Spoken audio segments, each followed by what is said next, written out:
సభలో నేను నాకు జన్మనిచ్చిన తల్లిదండ్రులను, నాకు విద్యాబుద్ధులు నేర్పించిన ఉపాధ్యాయులకు శిరస్సు వంచి పాదాభివందనం చేసుకుంటూ నా ప్రసంగాన్ని మొదలుపెట్టాను. నా తల్లిదండ్రులకు, నా గురువులకు శిరస్సు వంచి పాదాభివందనం చేసుకుంటున్నాను. వేదిక మీద ఉన్నటువంటి ఉపాధ్యాయ మిత్రులకు నా నమస్కారములు. వేదిక ముందున్నటువంటి నా కాదు మా ప్రియాతి ప్రియమైన విద్యార్థులకు నా శుభాశీస్సులు, మా శుభాశీస్సులు. ఒక చిన్న రిక్వెస్ట్, నాకు పోయిన సభలో కూడా లాస్ట్ అవకాశం ఇచ్చారు. అప్పుడు కూడా అందరు ఇట్లాగే ఉన్నారు, ఎప్పుడెప్పుడు ఇంతలో ముగిస్తున్నాను అని అంటాడా అని చూస్తాను. ఇప్పుడు కూడా అట్లాగే చూస్తున్నాను. మరి ఇంత దూరం వచ్చాము, పొద్దున్న నుంచి నేను ఓపికగా మీ అందరూ మాట్లాడింది మేమంతా విన్నాం. మరి నాకు కూడా అవకాశం ఇవ్వాలి కదా. అసలు మీరు ఈ లైట్ పెట్టడం వల్ల నాకు నేను ఎవరు కనపడుతుంది. కాబట్టి మిమ్మల్ని మా మిత్రులని మరి కోరేది ఏంటంటే, నాకు కూడా కొద్ది అవకాశం ఇవ్వండి. మరీ ఎక్కువ చెప్పాను. ఎంతో దూరం నుంచి వచ్చినప్పుడు ఏదో నా నుంచి కూడా మీరు చాలా సంవత్సరాల ఎప్పుడో క్లాసులో 30 సంవత్సరాల క్రితం విన్న మాటలు, మా మాటలు ఇప్పుడు మళ్ళీ వింటున్నారు. కాబట్టి రోజు మనం ఇంటికి వెళ్తూనే ఉంటాము, 4-5 కాగానే. కానీ ఈ రోజన్నా మనం స్పెషల్ డే కాబట్టి కొద్దిగా ఒక అరగంట, పావు గంట ఎక్స్టెండ్ చేసుకుంటే బాగుంటుందని నా అభిప్రాయం. కాదు సార్ చాలు ముగించండి అంటే 2 నిమిషాలు కాదు. కాబట్టి అందరూ కూడా సహకరించండి. నేలపట్ల గ్రామంతో మా అందరికీ కూడా, ముఖ్యంగా ఇక్కడ వేదిక మీద అందరూ కూడా నాతో చెప్తునేవాళ్ళం. మేము చాలా చక్కటి గ్రామము. నేను దాదాపు 13 ఏళ్ళు పనిచేశాను. నాకు మధ్యన 1-2 సార్లు నా స్వగ్రామంకి వెళ్ళే అవకాశం వచ్చినా కూడా నేను ట్రాన్స్ఫర్ చేసుకోకుండా ఇక్కడే ఉన్నాను. అంటే అంత బాగా నచ్చింది నాకు ఈ విలేజ్ కానీ, విలేజ్ పీపుల్ కానీ, స్టూడెంట్స్ కానీ, నా సహచరులు కానీ. కాబట్టి ఇక్కడ నేను 2 సంవత్సరాలు పనిచేస్తాను. అద్భుతమైనటువంటి విద్యార్థులు ఇక్కడి నుంచి ఎదగటము నేను చూశాను.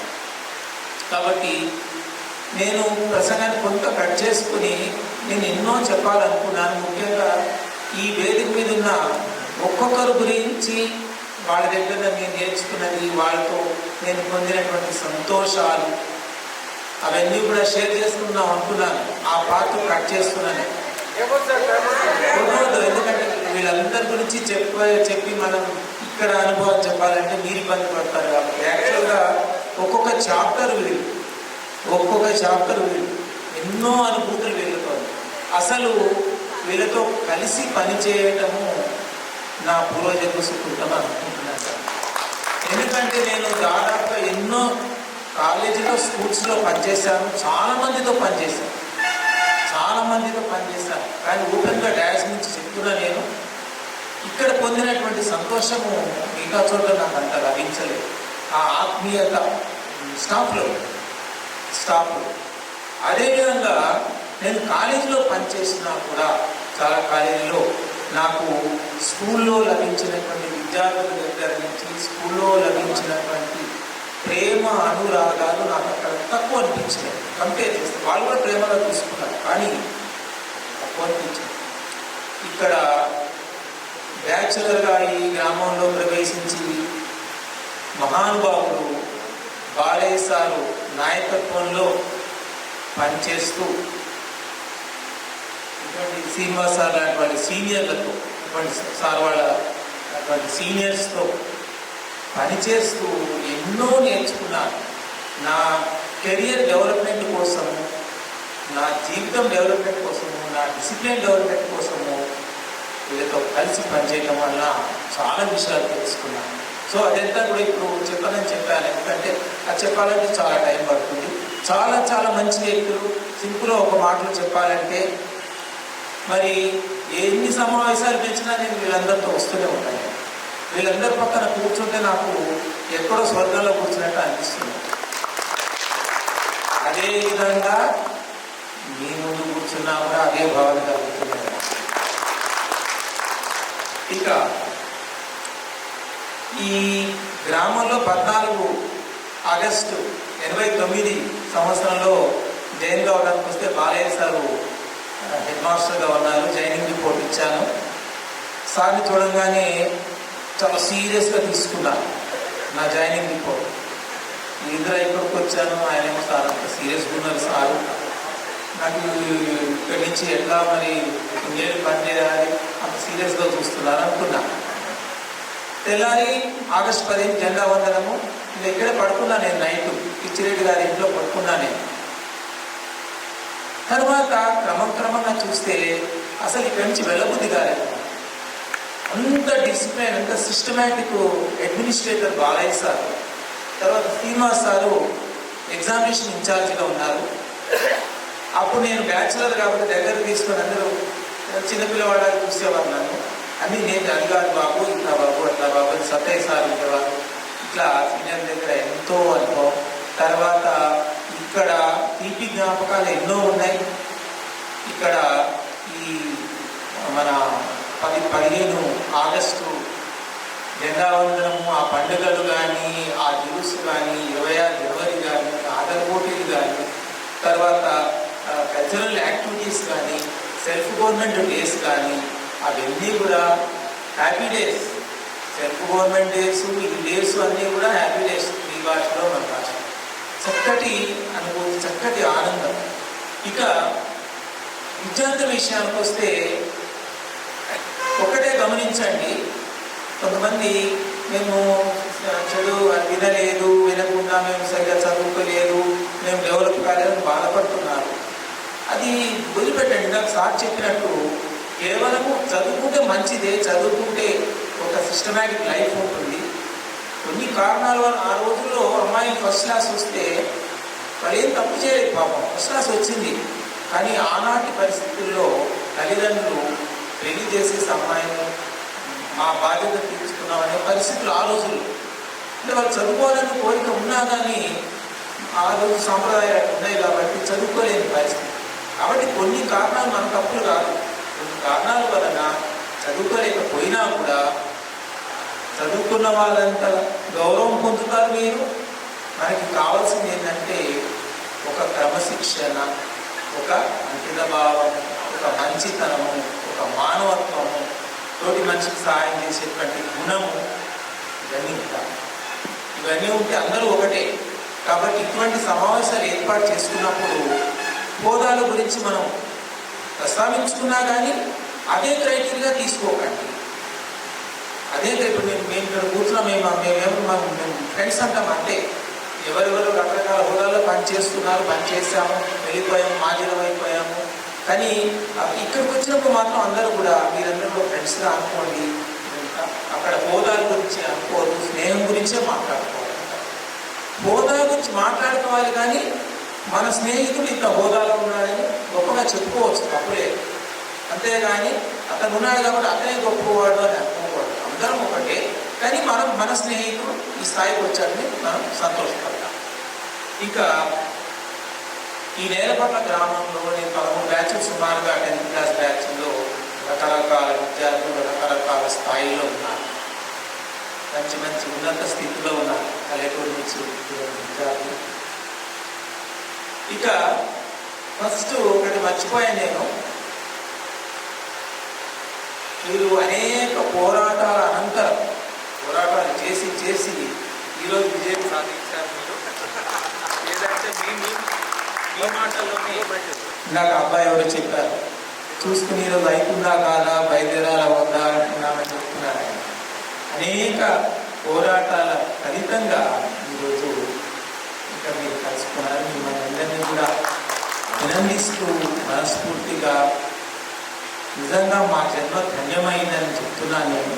ఎందుకంటే ఇందాక సార్ చెప్పినట్టుగా ఏ వృత్తిలో తీసుకున్నా కూడా రకరకాల వృత్తిలో ఉన్నారు, వ్యాపారంలో ఉన్నారు. ఒక వ్యాపారస్తుడు పక్క వ్యాపారస్తుడు ఎదుగుతుంటే అతనిలో జలసీ రావచ్చు, అవకాశం ఉంటుంది. ఒక వేరే డిపార్ట్మెంట్లో ఉద్యోగస్తుడు పక్క ఉద్యోగస్తుడు ఎదుగుతుంటే కొంచెం ఈర్ష్య కలిగే అవకాశం ఉంటుంది. అంటే వేరే రంగాల్లో చూస్తే పక్కన వాళ్ళు ఎదుగుతుంటే ఈర్ష్యపడే అవకాశం ఉంటుంది. కానీ ఉపాధ్యాయ వృత్తిలో మాత్రం ఈర్ష్యనే ఉండదు. ఇప్పుడు ఆ అబ్బాయి డిప్యూటీ కలెక్టర్ అంటున్నారు. డిప్యూటీ కలెక్టర్ అయినా గర్వంగా చెప్పుకుంటాం, కానీ మాలో ఈర్ష ఉండదు. కాబట్టి ఒక ఉపాధ్యాయుడు మాత్రమే శిష్యుడు నాకంటే పై స్థాయిలో ఉండాలని చూస్తాడు, కానీ కింద ఉండాలని చూడడు. గుర్తుపెట్టుకోవడానికి కేవలం ఉపాధ్యాయుడికే సాధ్యం. సో అదే ఇంకోటి చెప్తుంటారు, ఉపాధ్యాయుడు ఎవరు అంటే కరిగిపోయే కొవ్వొత్తి లాంటి వాడు. కొవ్వొత్తి కరిగిపోతున్నా కూడా నేను వెలుగునివ్వాలి అనుకుంటున్నాను. కొవ్వొత్తి కరిగిపోతూ నేను వెలుగునివ్వాలి అనుకుంటున్నాను. అటువంటి స్థాయిలో ఉపాధ్యాయుడు ఉంటారు. ఇంకొకటి, ఉపాధ్యాయుడు ఏం కోరుకుంటాడంటే పిల్లవాడు మానించి చదువు నేర్చుకుని వెళ్ళిన విద్యార్థి సమాజానికి పనికొచ్చేవాడుగా ఉండాలి అనుకుంటాడు. సమాజానికి కీప్ చేసేవాడుగా ఉండాలని అనుకోలేదు. అతను ఉద్యోగపరంగా ఉండొచ్చు, రాజకీయ పరంగా ఉండొచ్చు, వ్యాపార పరంగా ఉండొచ్చు, ఏం పరంగానే ఉండొచ్చు, కానీ మంచి పేరు తీసుకొచ్చేవాడే ఉండాలి. కాబట్టి మీరు ఏ రంగాల్లో ఉన్నా సరే, మీరు గవర్నమెంట్ ఉద్యోగం అనే కాదు, ఏ రంగాల్లో ఉన్నా సరే మీరు మంచి పేరు తెచ్చుకోండి. సమాజానికి ఉపయోగపడేటువంటి పనులు చేయండి. ఆ రోజుల్లో ఇది క్లాస్ అయి ఉంటే number 1, number 2, number 3, yes sir, present sir అనేవారు. కానీ ఇది క్లాస్ రూమ్ కాదు. కాబట్టి ఇక్కడ ఒక్కొక్క చాప్టర్ సమితులు, సంబంధాలు, సమితి అంటే ఏమిటి అవి కాదు. ఇక్కడ ఆ రోజు 8వ తరగతిలో చెప్పేవారు, అది ఉండవు ఇక్కడ. ఎందుకంటే మీరు చదువుకునే స్థితిలో లేరు. మీరు మీ పిల్లలని మార్గనిర్దేశనం చేసే స్థితిలో ఉన్నారు. కాబట్టి నేను చెప్పాల్సింది కాదు, మీరు మీ పిల్లల్ని సమాజానికి పనికొచ్చేటువంటి వాళ్ళగా తయారు చేయాలి. ఇందాక కొంతమంది పిల్లలు చెప్తున్నారు, ఒకరికొకరు ఆదుకుందాం, ఒకరు కష్టం వస్తే ఒకరు మనం కలుసుకొని ఏదైనా ఫంక్షన్ అయినా కూడా కలుసుకుంటూ ఉండాలి, ఒకరికొకరు ఆదుకుని ఉండాలని చెప్పారు. నేను అదే చెప్తున్నాను. మీరందరూ కూడా ఎవరికి కష్టం వచ్చినా కూడా మీరు ఒకరికొకరు తోడు. నేను ఇంకా మీరు సార్ తన గురించి చెప్పుకుంటున్నాడు అనుకుంటారేమో, అనుకుంటే అనుకోండి. ఎవరో పిల్లవాడు చెప్పారు, ఇంకా ఒక బుక్ పెట్టించేవాడిని నేను. ఆ చిన్న పుస్తకం, హోంవర్క్ బుక్ కాకుండా ఒక బుక్లో నువ్వు ఏ టైంలో ఏ సబ్జెక్ట్ చదివావో దాంట్లో రాయమని చెప్పేవాడు. నేను చివరి రోజు వరకు కూడా ఆ టైం టేబుల్ మెయింటైన్ చేశాను. అంటే 6 to 7, ఇది 7 to 8, 8 to 9 ఈ సబ్జెక్టు చదివాను. అది చదివి కింద తండ్రి సంతకం లేదా తల్లి సంతకం తీసుకున్నామని చెప్పేవాడు. అది చేయడం వల్ల చాలామంది ఇప్పుడు ఉన్నత స్థితిలో ఉన్నారు. వాళ్ళ లైఫ్ చాలా డిసిప్లిన్గా ఉంది. ఎందుకంటే ఒక డిసిప్లిన్ అక్కడ అలవాటు అవుతుంది.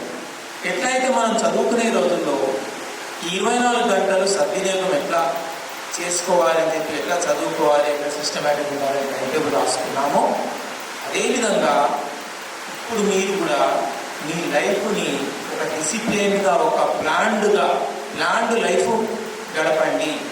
అంటే ఒక ప్లాన్ చేసుకుని జీవితంలో ఆ ప్లాన్ ప్రకారంగా దాంట్లోనే ఈ ఆరోగ్యాన్ని కాపాడుకోవడం కూడా వస్తుంది.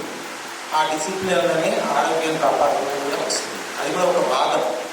ఇందాక ఎవరో చెప్పారు, ఆరోగ్యం బాగుంటే ఎన్నైనా చేస్తాము, ఎన్నైనా ఎదుర్కొంటాము అని చెప్పి.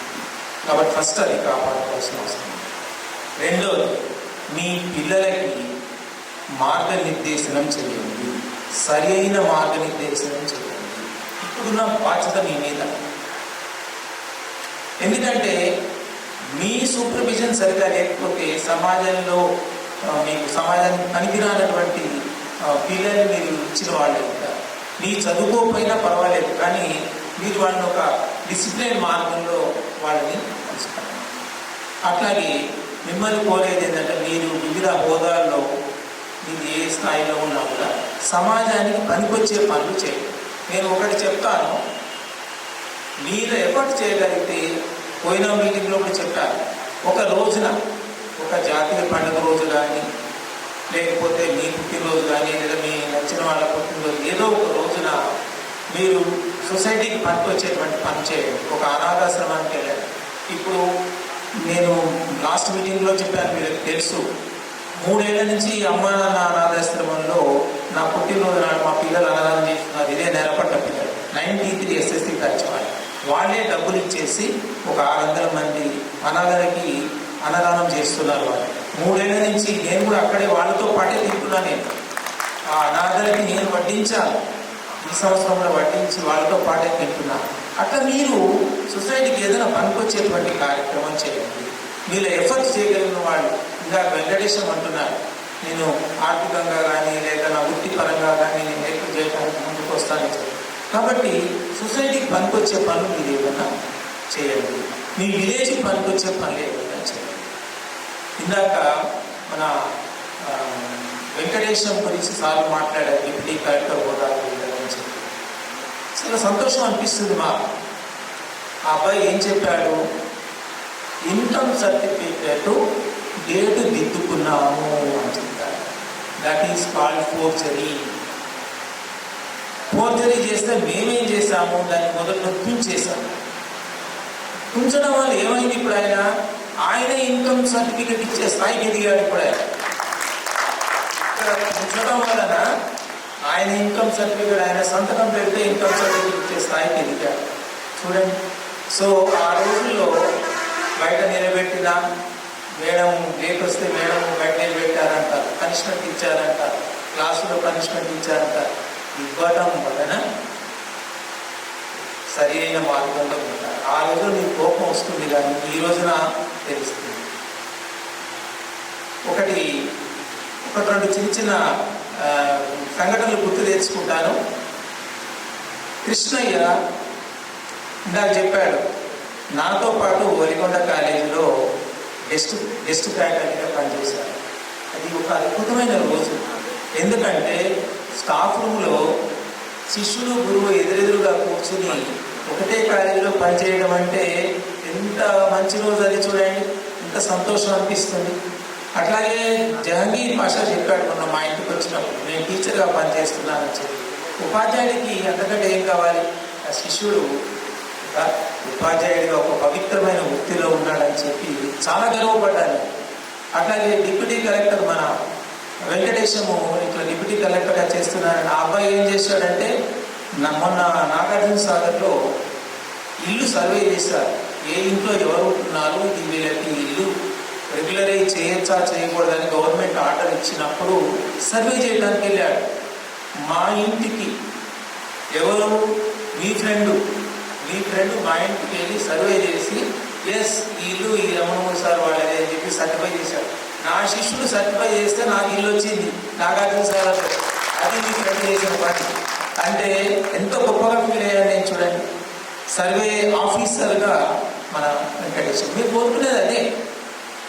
అట్లాగే ఆడపిల్లలు కూడా ఉన్నారమ్మా, చాలామంది పిల్లలు ఉన్నారు. ఇప్పుడు నేను సభముఖంగా టైం లేదు కాబట్టి చెప్పలేను, కానీ ఎంత గర్వపడుతుంటాను నేను. వాళ్ళు చెప్తుంటేనే. ఒక రోజున నాకు రాత్రి 10ంటికి ఫోన్ వచ్చింది, ల్యాండ్ ఫోన్, భువనగిరిలో ఉన్నప్పుడు నిద్రపోయినప్పుడు. సెల్ ఫోన్ లేదు, రింగ్ అయింది ఫోన్. నిద్రలో నుంచి లేచాను. పోలీస్ కంట్రోల్ రూమ్, సికింద్రాబాద్ నుంచి రైల్వే పోలీస్ కంట్రోల్ రూమ్ నుంచి మాట్లాడుతున్నాను. రాత్రి 10ంటికి భయమేసింది. నేను రైల్లో ప్రయాణం చేశాను, ఎన్నడూ దొంగతనం చేయలేదు. నాకు రైల్వే కంట్రోల్ నుంచి ఫోన్ ఎందుకు వచ్చింది, భయమేసింది. నిద్ర మాత్రం ఉన్నాను. నేను అప్పారావు సార్, మీ స్టూడెంట్ని, నాకు రైల్వే ప్రొడక్షన్ ఫోర్స్లో ఉద్యోగం వచ్చింది. ఊరి నాయన నీకు ఉద్యోగం వస్తే రాత్రి 10 చేసి చెప్తున్నా, గుండె ఆగిపోయినంత పడేంద్ర బాబు. లేదు సార్, మీ నెంబర్ ఇప్పుడే దొరికింది, నాకు ఫస్ట్ సార్కి చెప్పాలి నేను అని చెప్పి సార్. అంటే ఇటువంటివన్నీ కూడా చాలా ఒక పక్క సంతోషం అనిపిస్తుంది. చూడండి ఆ పిల్లవాడి ప్రేమ అనేది. ఇక ఈయన గురించి ఒకసారి చెప్తానని చెప్పాను, రాముల గురించి. ఎక్కువ టైం తీసుకోలేను, ఎందుకంటే సీరియస్గా చూస్తున్నారు. చాలా సీరియస్ చూస్తున్నారు. మరి ఏం చేద్దాం, లాస్ట్ నాకు ఇచ్చి మాట్లాడండి అంటే ఇట్లా వన్డే మ్యాచ్ లాగా ఉంది. ఒక బాలు ఆ బాలు కొడతావా నేను కొడతాను అవుట్ అవుతానో తెలియదు. ఆయన 7వ తరగతి చదువుతున్నాడు, మహానుభావుడు. ఆటల పోటీలు జరుగుతున్నాయి మన స్కూల్లో. ఆటల పోటీలు జరుగుతుంటే అందరు ఆడుకుంటున్నారు కాబట్టి మేడం వచ్చారనుకుంటారు. ఆటలు ఆడిస్తున్నారు. పిల్లలు వచ్చి కంప్లైంట్ చేస్తున్నారు. పిల్లలందరూ భయపడేవాళ్ళు. నాకు నేను పెద్ద పిల్లలందరూ కూడా సార్లు చెప్తానంటే భయపడేవాళ్ళు. ఈ పిల్లవాడు 7వ తరగతిలో ఉన్నాడు. అప్పుడు 8కి రాలే. అంటే మనం అంటే తెలియదు అబ్బాయి. ఎవరన్నా గొడవ పడుతున్నాడు ఎవరుతున్నాం. సార్ ఈ అబ్బాయి బిజినెస్ చేస్తున్నాడని ఎవరు అబ్బాయి ఎవరు అని పెద్ద నేను భయపడతాను చూసి అనుకున్నా. ఎవరు పడుతున్నాడు ఎవరు అన్న నేను పట్టుకొచ్చాను. ఏంటి అలా చేస్తున్నావు అని ఎదిరించి మాట్లాడాడు. నింటున్నాడు అనేప్పటికీ చూశాను. పద హెడ్ మాస్టర్ దగ్గర పద అన్న చూసి పద సార్ అని. ఓ నాయన వీటితో పెట్టుకోకూడదు, ఇంతున్నాడు 7వ తరగతి చదువుతున్నాడు, పద పోదా ఉన్నాడు అని. ఇట్లా కాదు డీల్ చేయాల్సిన కేసు, ఇట్లా డీల్ చేయకూడదు అని కాదు బాబు, ఒప్పుకుంటే ఎట్లా చెప్పు, ఇబ్బంది అయితే చెప్పంటే సరే సార్ అని. ఓహో ఇట్లా చెప్పాలి కావాలి. అప్పుడు అనుకున్న అల్లరి పిల్లవాడిగా ఉండేవాడు. నిజంగా చెప్తున్నాను, ఆ అబ్బాయి పెద్దగా చదువుకోలేదని అంటున్నాడు కానీ వెల్ మెచ్యూర్డ్ మైండ్. ఇందాక నేను విన్నాను. ఆ మైండ్ ఎంత స్థాయికి వెళ్ళిందంటే ఎంత అద్భుతంగా చదువుకున్న వాళ్ళంతా కూడా అంత బాగా కూడా ఆలోచించాడు అబ్బాయి. సో మీలో ఉన్నారు లేదా చదువుకోలేని దిగులు పడకండి. నేను పెద్ద కొంతమంది నేను ఈ సభలో చూసినప్పుడు కళ్ళనీళ్ళు పెట్టుకోవడం కూడా చూశాను. నేను పెద్దగా చదువుకోలేదని ఏం బాధపడదు. అది కూడా ఒకటి నేను చెప్పి నువ్వు ముగిస్తాను. అవకాశం లేదు చదువుకోలేదు కానీ మీ పిల్లలు చూసుకోండి. మీ కోరికలు అయితే ముఖ్యంగా ఆడపిల్లలు మీకు ఏదైతే చదువుకోవాలనిపిస్తుందో, మీకు ఏదైతే కోరికలు ఉన్నాయో అవి మీ పిల్లలు చూసుకోండి. మీ పిల్లలు చూసుకున్న వాళ్ళని ఇలాగ ఒక అమ్మాయి చెప్తున్నది, మా పిల్లలు చెప్తూ ఉంటానని శారదా అనుకుంటాను అమ్మాయి చెప్తున్నది. మీ పిల్లలు చూసుకోండి. మీ పిల్లల్ని మంచి సమాజాన్ని కనిపించే గొప్ప ఆఫీసర్లను తయారు చేయండి. ఆ రోజు అవకాశాలు అట్లా ఉన్నాయి. ఫస్ట్ క్లాస్ వచ్చిన అమ్మాయిలకి తల్లిదండ్రులు అంటే వాళ్ళ బాధ్యత. పెళ్లి చేయాలి అమ్మాయిలకి వాళ్ళ బాధ్యత కాబట్టి వాళ్ళు ధైర్యం చేయక చదివించలేకపోయేవాళ్ళు. ఈ రోజులు చదువుకుంటున్నారు అమ్మాయి. కాబట్టి మీరు అట్లా వీలు కావద్దు, ఫీల్ కావాల్సిన అవసరము లేదు. చదువుకోలేదు, నేను పెద్ద ఉద్యోగం చేయట్లేదు, నేను గవర్నమెంట్ ఉద్యోగం చేయట్లేదు, ఏమీ అంత ఫీల్ కావాల్సిన అవసరం లేదు. మీరు ఏ వృత్తిలో ఉన్నారో, మీరు ఏం చేస్తున్నారో దాంట్లో నిజాయితీగా పనిచేయండి. నిజాయితీగా పనిచేయండి. 1,00,000 రూపాయలు వస్తే 10 రూపాయలు దానం చేయండి, పెద్ద భారం కాదు. 100 రూపాయలు దానం చేయండి, 1,00,000 సంపాదించండి. రెండవది 10 లక్షలు సంపాదించండి, 1 కోటి రూపాయలు సంపాదించండి. నిజాయితీగా సంపాదించండి, నిజాయితీగా సంపాదించండి. ఈ స్కూల్లో నాకు ట్రాన్స్ఫర్ అయినప్పుడు, ఈ స్కూల్కి ట్రాన్స్ఫర్ అయ్యి వచ్చినప్పుడు ఒక మన సారు 250 రూపాయలు బిల్లు చేశాడు నాకు. 250 రూపాయలు బిల్లు. ఏమిటి ఆ బిల్లు అంటే ట్రాన్స్ఫర్ అయిన వచ్చినందుకు నాకు నా పెళ్లి కాలేదు, నాకు నా తల్లికి నా తండ్రికి ట్రాన్స్పోర్టేషన్ ఛార్జీలు గవర్నమెంట్ ఇస్తుంది. ట్రాన్స్పోర్టేషన్ ఛార్జీలు 250 రూపాయలు గవర్నమెంట్ ఇస్తుంది. నేను బిల్లు చూశాను. ఏంటి 3 పేరు పెట్టారు, మా అమ్మ నాన్న పేరు ఎందుకు పెట్టారు అని అడిగాను. అవును నీకు మీ అమ్మ నాన్నకి ట్రాన్స్పోర్టేషన్ ఛార్జీలు వస్తాయని చెప్పి సార్ చెప్పారు. వద్దు సార్, మా నాన్న గవర్నమెంట్ ఉద్యోగం చేస్తున్నారు. మా నాన్న గవర్నమెంట్ ఉద్యోగం చేస్తే మా అమ్మ కూడా మా నాన్న దగ్గర ఉంటుంది కాబట్టి వాళ్ళిద్దరిది నేను ఇల్లీగల్గా తీసుకున్నట్టు అవుతుంది. కాబట్టి ఆ ఇద్దరి పేరు తీసేసి నా ఒక్కడికి ఎలిజిబిలిటీ ఉంది, నా ఒక్కడి పేరు పెట్టండి అంటే 150 రూపాయలు వచ్చింది. 250 రూపాయల్లో 100 రూపాయలు తీసేయించి నేను నా ఒక్కడికి ఎలిజిబిలిటీ ఉన్నది తీసుకున్నాను. అంటే ఎందుకు చెప్తున్నానంటే ఏ పనైనా నిజాయితీగా చేయండి. 10 కోట్లు సంపాదించండి, 20 కోట్లు సంపాదించండి, ప్రతి దానికి లెక్క ఉండాలి. నిజాయితీగా సంపాదించాలి. ఒకటి సంపాదించిన దానిని మొత్తానికి మొత్తం కాకుండా సొంత లాభము కొంత మానుకో, సొంత లాభము కొంత మానుకో. 10 కోట్లున్నాయి, ఒక 50,000 10,000 లేని వాడికి ఇవ్వండి, చదివించండి. నేను సభాముఖంగా చెప్పాను, ఈ చేతితో చేసిన దానాలు ఈ చేతి కూడా తెలియదు, ఈ చేతితో నేను చేసిన దానాలు ఈ చేతి కూడా తెలియదు. ఎంతమంది విద్యార్థులు ఉన్నత స్థితికి వెళ్ళారు, మంచి ఉద్యోగం జీవితంలో స్థిరపడ్డారు, పిల్లలకి నా పేర్లు పెట్టుకున్నారు. చచ్చిపోయే మొక్కను బతికించామని పిల్లలు వేదిక మీద చెప్పారు. అంటే ఇది నేను ప్రస్తుతం అప్రస్తుతం ఇప్పుడు ఇంత చేశాను అంత చేశాను కాదు. నేను చెప్పేది ఏమిటంటే నీకు 10 కోట్లు ఎంతో కొంత లేని పిల్లలకి నువ్వు అన్నదానం చేస్తావా, వాడికి ఫీజు కడతావా, వాడి పుస్తకాలు కొనిస్తావా, ఏదో ఒకటి ఏం చేసుకుంటావు. అప్పుడు పోయేటప్పుడు నువ్వు 10 కోట్లు తీసుకుని అయితే పోవు కదా అని ఏం చేసుకుంటావు. చివరికి ఎవరినైనా ఒక చోటికి తీసుకెళ్తారు. నేను పోయినా మీరు పోయినా ఒక చోటికి తీసుకెళ్తారు. ఏం చేసుకుంటాడు అప్పుడు? ఒకరికి అన్నదానం చేసినావు, పుస్తకాలు కొనిచ్చావా, లేదా ఫీజు కట్టావా, వాడి జీవితం బాగుపడుతుంది కదా, వాడు ఉన్నత స్థాయికి వస్తే వాడు అట్లాంటి పిల్లలు వాళ్ళు ఏం చేస్తున్నారు నన్ను ఆదర్శంగా తీసుకుని వాళ్ళు కూడా సాయం చేయడం మొదలుపెట్టి వాళ్ళు కూడా నలుగురిని పైకి తీసుకొస్తున్నారు. ఏదో సినిమాలో చూపిస్తున్నట్టు ఇంకొక సాయం చేయి, వాడు ఇంకోటి సాయం చేస్తారు. ఆ మంచి పనులు చేయండి. నేల పట్ల పిల్లలు మా శిష్యులు అని గర్వంగా చెప్పుకునేటట్టుగా మీరు తయారు కండి. నేను పిల్లలకి ఏం చెప్పేవాడిని అంటే, అరే బాబు పేపర్లో 2 ఫోటోలు వస్తాయిగా, దొంగతనం ఏటీఎం దొంగతనం చేస్తూ పట్టుబడిన విద్యార్థి, రాష్ట్రంలో మొదటి ర్యాంకు సాధించిన విద్యార్థి, ఇక్కడ ఒక ఫోటో ఉంటుంది, అక్కడ ఒక ఫోటో ఉంటుంది. నీకు ఏ ఫోటో కావాలా అంటే నాకు ర్యాంక్ వచ్చిన విద్యార్థి ఫోటో కావాలంటే అంటాడు వాడు, ప్రతి ఒక్క విద్యార్థి. అంటే ఏటీఎం దొంగతనం చేస్తూ పట్టుబడిన విద్యార్థి ఫోటో వద్దంటాడు వాడు. కాబట్టి మనం ఫోటో వస్తే, పేపర్లో వస్తే, నలుగురు చెప్పుకుంటే మంచి చెప్పుకోవాలి మన గురించి. మనము పోయిన తర్వాత కూడా, మనం వెళ్ళిపోయిన తర్వాత కూడా తరతరాలుగా మన పేరు చెప్పుకునేటట్లుగా మీరు తయారు కావాలి. నేను కూడా నేనైతే నా చివరి శ్వాస వరకు నేను అట్లాగే ప్రయత్నం చేస్తాను.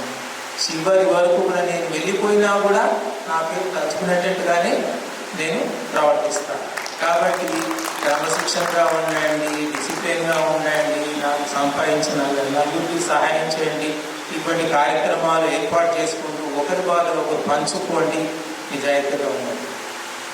ఇంత లేటు అయింది, నా ప్రోగ్రాము కట్ చేసిన తప్పు మీదే.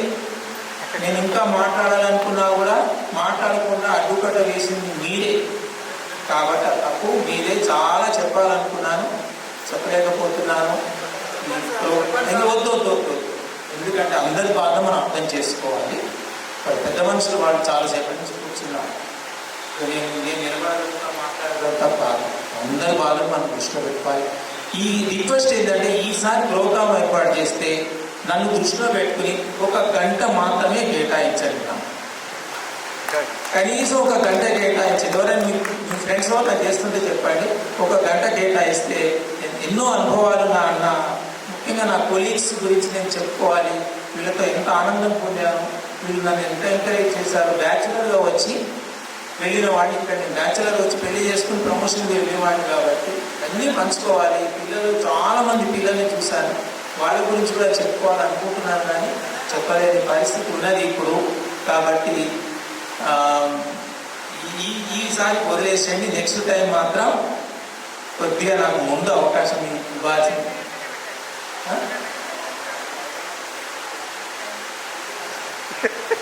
మేడము వ్యంగ్యంగా ఇప్పుడు కారులో మా ఇంటికి లేదా ఉంది కారులో 8 గంటలకే పెడతారు సార్ అంట.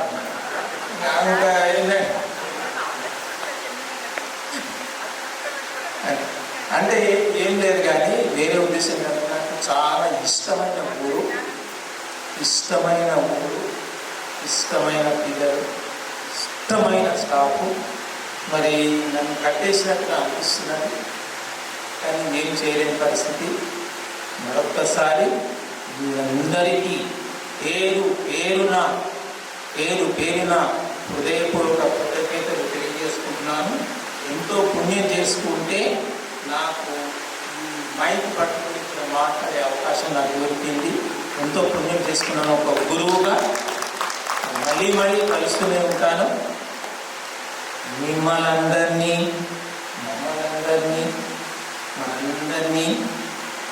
ఆ భగవంతుడు మనందరికీ ఆయురారోగ్య ఐశ్వర్యాలు, సుఖ సంతోషాలు, ముఖ్యంగా ఆరోగ్యం ముఖ్యంగా ఇవ్వాలని కోరుకుంటూ, మీ పిల్లలందరికీ కూడా ఉజ్వల భవిష్యత్తు సమాముఖంగా మా స్టాఫ్ తరఫున వాళ్ళందరికీ కూడా, మీ పిల్లలందరికీ, మీ అందరికీ కూడా మా ఆశీస్సులు అందజేస్తున్నాము. అందరూ చల్లగా ఉండండి, అందరూ బాగుండాలి, అందులో మనం ఉండాలి. అందరూ బాగుండాలి, అందులో మనం ఉండాలి. ఈ అవకాశం నాకు ఇచ్చినటువంటి ఇంత పెద్ద ఆయన పెద్ద ఇక్కడ పెట్టు. పెద్దవాళ్ళకి ఆశీస్సులు పెట్టకూడదు. ఆయన పెద్ద ఆయన, ముగ్గురు పెద్దవాళ్ళే.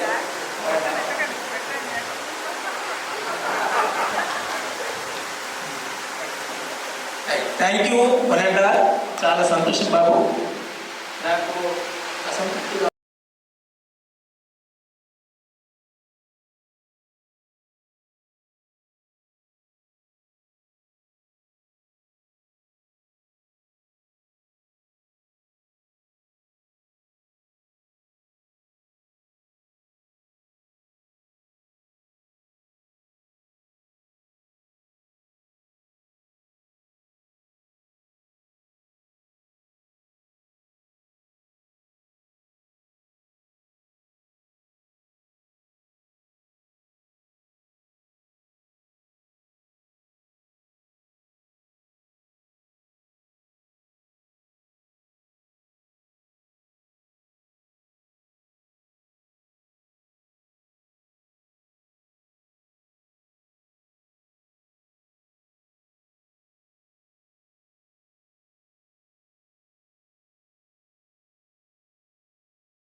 గదిలో తలరాతలు మార్చేటి గురువులారా, విశ్వానికి విజ్ఞానం అందించే ఆది గురువులారా. తరగతి గదిలో తలరాతలు మార్చేటి గురువులారా, విశ్వానికి విజ్ఞానం అందించే ఆది గురువులారా. రాజు పేద భేదం చూపని ఉపాధ్యాయులారా, రాజు పేద భేదం చూపని ఉపాధ్యాయులారా. ఎంత చెప్పినా తరగని మా త్యాగధనుల్లారా, తరగతి గదిలో తలరాతలు మార్చేటి గురువులారా, విశ్వానికి విజ్ఞానం అందించే ఆది గురువులారా.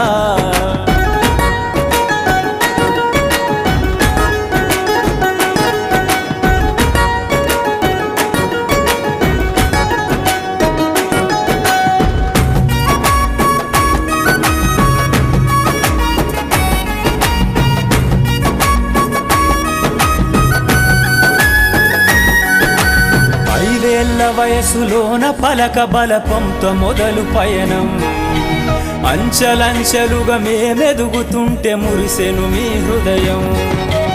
ఆటపాటల్లో అండగుంటూ మము ప్రోత్సహిస్తుంటారు, అందలమెత్తుకు మేమెల్లుతుంటే పొంగిపోతుంటారు. ఎదిగే కొద్దీ ఒదిగుండాలని జీవిత సత్యాలను చెబుతూ, ఎదిగే కొద్దీ ఒదిగుండాలని జీవిత సత్యాలను చెబుతూ, కృషి ఉంటే మీరు ఋషులవుతారని నమ్మకం నూరిపోస్తారు. తరగతి గదిలో తలరాతలు మార్చేటి గురువులారా, విశ్వానికి విజ్ఞానం అందించే ఆది గురువులారా.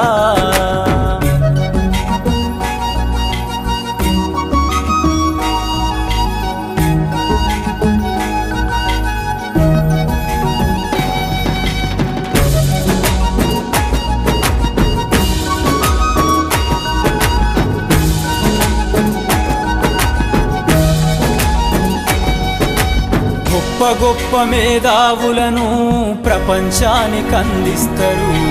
డాక్టరు, కలెక్టరు, ఇంజనీర్లకు మీరే పునాదులేస్తారు. తరమెల్లిపోతే సృష్టి చీకటని మరో టీచర్ను చేస్తారు.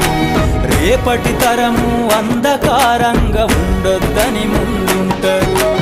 రాష్ట్రాన్నేలే సీఎం అయినా, దేశాన్నేలే పిఎం అయినా, రాష్ట్రాన్నేలే సీఎం అయినా, దేశాన్నేలే పిఎం అయినా, మీ నుండి విద్య నేర్చినోళ్ళయా, ఒకనాటి మీ శిష్యులేనయా. తరగతి గదిలో తలరాతలు మార్చేటి గురువులారా, విశ్వానికి విజ్ఞానం అందించే ఆది గురువులారా.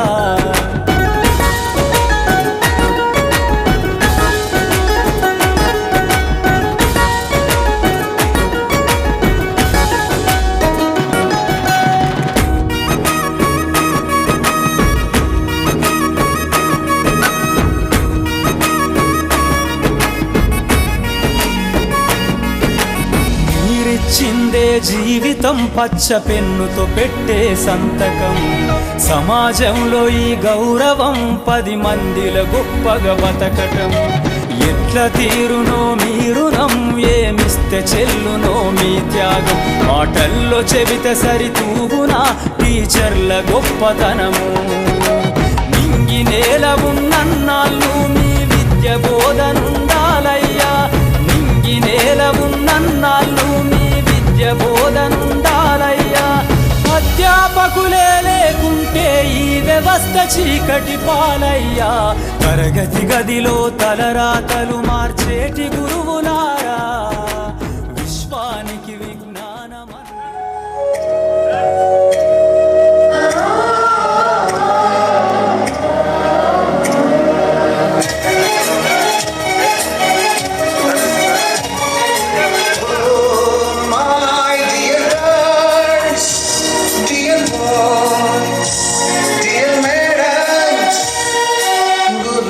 బొమ్మలారా ఎక్కడో పుట్టి ఎక్కడో పెరిగి ఇక్కడే కలిసా చదువులమ్మ చెట్టు నీడలో వీడలేమంటూ వీడుకోలంటూ వెళ్ళిపోతున్నావు చిలిపి తనకు చివరి మలుపులో We miss all the fun, we miss all the joy, we miss you. We miss all the fun, we miss all the joy, we miss you.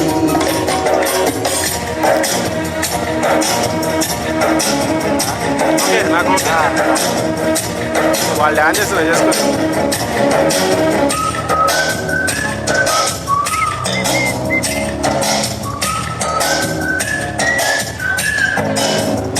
ఓకేనా ఆపిద్దామా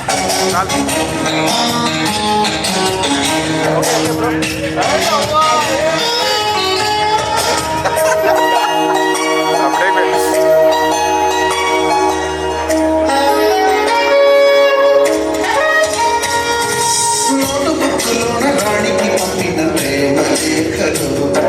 సైన్స్ ల్యాబులోన శిలపై చల్లిన ఇంకు చుక్కలు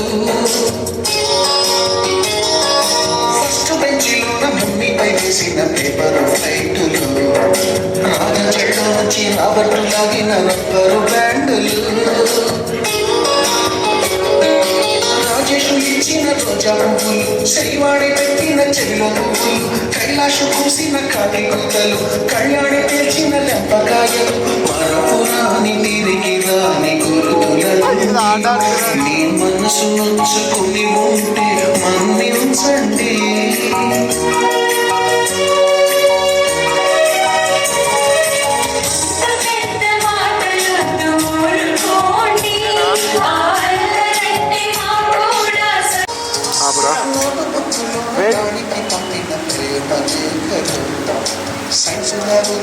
అలా కొంచెం స్మైల్తో ఉండాలన్నా అది smile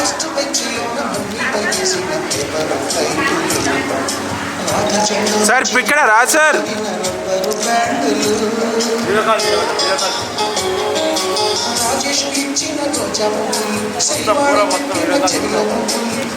wait wait wait wait wait sir ఇక్కడ చూడాలి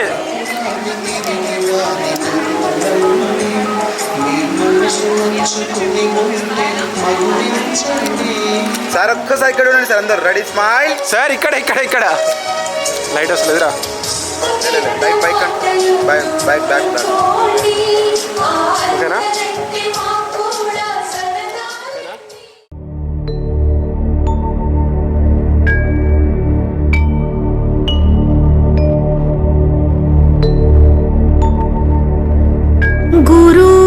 गुरुर्ब्रह्मा गुरुर्विष्णु गुरुर्देवो महेश्वरा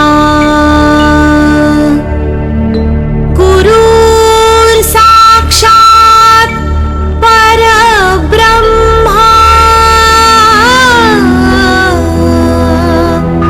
तस्मै श्री गुरुवे नमः तस्मै श्री गुरुवे नमः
జయము నా కన్నా